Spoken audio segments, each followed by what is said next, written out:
এটাও মেডিচিন নোখোৱাকৈ সুস্থ স্বাস্থ্যৰে জীয়াই থাকিবলৈ, আপোনাৰ ছাল আৰু চুলি জিলিকি থাকিবলৈ একেবাৰে সহজ।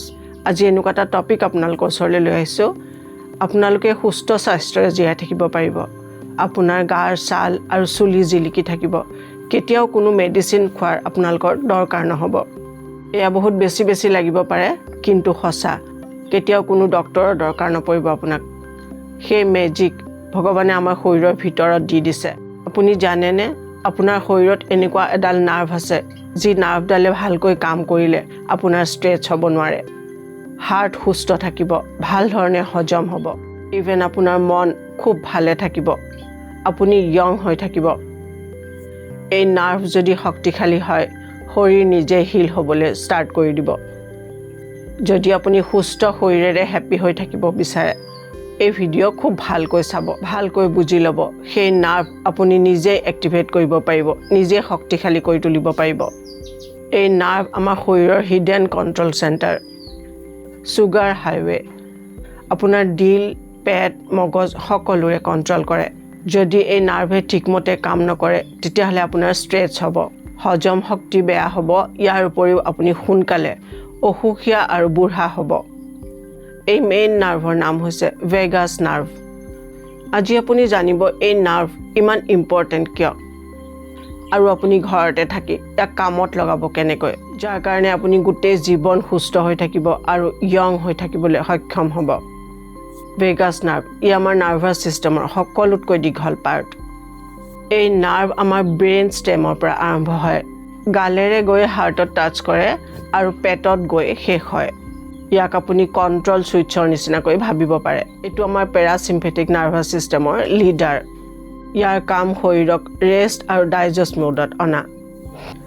আমাৰ ষ্ট্ৰেচৰ লগত এজিঙৰ কানেকশ্যন আছে, সেইকাৰণে ইয়াত বাৰে বাৰে ষ্ট্ৰেচৰ কথা কোৱা হৈছে। যিমান আপুনি বেছি ষ্ট্ৰেচ ল'ব, ষ্ট্ৰেচ মানুহৰ আজিকালি সংগী নিচিনা হৈছে। যিমান আপুনি ষ্ট্ৰেচ ল'ব, সিমান আপুনি সোনকালে বেমাৰী আৰু বয়সস্থ হ'ব। যেতিয়া আপুনি ষ্ট্ৰেচত থাকে, তেতিয়া আপোনাৰ ফাইট আৰু ফ্লাইট ছিষ্টেম এক্টিভেট হৈ যায়। কৰ্টিচল বাঢ়ি যায়, মানে ষ্ট্ৰেচ হৰম'ন বাঢ়ি যায়, আৰু এই হৰম'নেই আমাৰ চেলছবোৰক সোনকালে বুঢ়া কৰে। ইয়াত ভেগাছ নাৰ্ভে কি কৰে, আমাৰ ষ্ট্ৰেচ হ'লে মনটো শান্ত কৰাৰ কাৰণে ছিগনেল পঠায়। যদি আপোনাৰ ভেগাল টোন মানে নাৰ্ভৰ হেল্থ উইক হয়, তেতিয়াহ'লে আপোনাৰ শৰীৰ ষ্ট্ৰেচৰ পৰা ৰিকভাৰ কৰিব নোৱাৰিব। তাৰ কাৰণে কি হ'ব, স্কিন বেয়া হ'ব, চুলি সৰিব, আৰু আপুনি ক্ৰনিক ভাগৰুৱা হ'ব। এটা কথা নিশ্চয় শুনিছে, গাট ফিলিং, বা আপুনি নিজেও কয়। যেতিয়া আমি কিবা এটা কাম কৰিবলৈ আৰম্ভ কৰোঁ বা কাম কৰিব বিচাৰোঁ, তেতিয়া আমাৰ মনটোৱে কিছু কথা কয় যে কৰিম নকৰিম, কৰিলে ভাল হ'ব বেয়া হ'ব। মানে কৰিব কেতিয়াবা খুব মন যায়, কেতিয়াবা মন নাযায়। কিন্তু কৰিব বিচাৰিছোঁ, কিন্তু ভিতৰৰ পৰা কিবা এটাই যেন কথা কৈছে, নকৰিবা বা কৰিবা, এনেকুৱা ধৰণৰ কথা। সেইটোকে কোৱা হয় গাট ফিলিং। এইটো কিন্তু অকল কোৱা কথাই নহয়।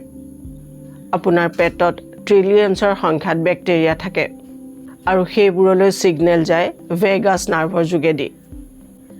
যদি আপোনাৰ ডাইজেশ্যন বেয়া, তেতিয়া আপোনাৰ মুড বেয়া থাকিব। চ' ভেগাছ নাৰ্ভ এখন ব্ৰিজ, মানে দলং। আপোনাৰ মেণ্টেল হেল্থ আৰু পেটৰ হেল্থ লগ কৰি ৰাখে। হয়তো বহুতখিনি কথা বুজিলে, এতিয়া কামৰ কথালৈ আহোঁ। ভেগাছ নাৰ্ভ, ইয়াক কেনেকৈ ষ্ট্ৰং বনাব? ষ্ট্ৰং বনাই লওক, এতিয়া আপোনাৰ কোনো ডক্তৰৰ দৰকাৰ নহ'ব। এই কথা চায়েন্সে কয়, আৰু মোৰ লাইফত নিজে এক্সপিৰিয়েঞ্চ কৰা কিছু কথা আছে ইয়াত। দুদিনৰ আগতে মোৰ লাইফত কি হ'ল, মই কি এক্সপিৰিয়েঞ্চ কৰিলোঁ, সেয়া কথা মই আগলৈ আপোনালোকক কৈ আছোঁ। আৰু এই নাৰ্ভ ষ্ট্ৰং কৰিব লাগিব আপুনি, আৰু ডেইলি নিজে কৰিব পাৰিব অতি সহজতে। 1 নম্বৰ, আপুনি কৰিব লাগিব ডিপ বেলি ব্ৰিডিং। অকল বুকুৰে নহয়, পেটৰে উশাহ লওক। 4 ছেকেণ্ড সময় লৈ উশাহ লওক, আৰু 4 ছেকেণ্ড সময় উশাহটো হোল্ড কৰি ৰাখক, আৰু 6 ছেকেণ্ড সময় লওক উশাহটো লাহে লাহে এৰি দিবলৈ। এই প্ৰচেছৰ পৰা ভেগাছ নাৰ্ভলৈ লগে লগে ছিগনেল যায় যে সকলো ঠিকে ঠিকে আছে। 2 নম্বৰ, কোল্ড এক্সপ'জাৰ। এতিয়া আপুনি ৰাতিপুৱা গা ধুৱে, গা ধোৱাৰ শেষত খুব ঠাণ্ডা পানী মুখত, ডিঙিত আৰু গোটেই গাত ঢালি দিব 30 ছেকেণ্ড সময়। এই প্ৰচেছৰ পৰা গোটেই শৰীৰৰ নাৰ্ভ এক্টিভেট হৈ যাব। 3 নম্বৰ, হামিং আৰু ছিংগিং। ডাঙৰকৈ গান গোৱা বা এইটো জপ কৰা। এই প্ৰচেছে ডিঙিৰ মাছলবিলাকত ভাইব্ৰেশ্যন ক্ৰিয়েট কৰে যিটোৱে চিধাই ভেগাছ নাৰ্ভ এক্টিভেট কৰে নাম্বাৰ 4 মুখত পানী লৈ গাৰ্গল কৰা গাৰ্গল কৰোঁতে ডাঙৰকৈ শব্দ কৰিব আৰু জোৰে জোৰে গাৰ্গল কৰিব এইটো এক চিম্পল এক্সাৰচাইজ কিন্তু বহুত বেছি পাৱাৰফুল নাম্বাৰ 5 লাফটাৰ হাঁহি সকলোতকৈ ডাঙৰ টনিক স্মাইল নহয় ডাঙৰকৈ হাঁহিলে ভেগাছ নাৰ্ভ খুব সোনকালে ষ্টিমুলেট হয় ভেগাছ নাৰ্ভ আমাৰ লাইফ ফ'ৰ্চ হয় যদি আপুনি নিজৰ হেল্থ নেক্সট লেভেললৈ লৈ যাব বিচাৰে তেতিয়াহ'লে ইয়াত যিবোৰ প্ৰচেছ কোৱা হ'ল সেই প্ৰচেছবোৰ নেগলেক্ট নকৰিব এতিয়া মোৰ নিজৰ এক্সপিৰিয়েঞ্চৰ কথা আপোনালোকক কওঁ মানে দুদিনৰ আগৰ এক্সপিৰিয়েঞ্চৰ কথা কওঁ আপোনালোকক মোৰ ল'ৰা নিজৰ ষ্টুডিঅ'ত চকীত বহি আছিল বহি থকাৰ পৰা কামৰ পৰা সি জাষ্ট উঠি দিওঁতে কঁকালৰ পিছফালে লেফ্ট ছাইডত তাৰ কিবা এটা শব্দ হ'ল মানে এটা সৰুকৈ চাউণ্ড এটা হ'ল আৰু সি মানে